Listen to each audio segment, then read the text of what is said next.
бежишь в аптеку за сиропом, а это средство спасало от кашля еще до изобретения таблеток.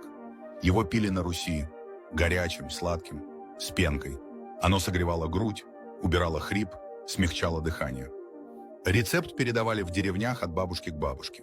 Оно всегда помогало и ребенку, и взрослому. Без химии и без побочек. Только натуральные продукты. Вот что нужно. 1 стакан молока, 1 столовая ложка меда, 1 желток, 1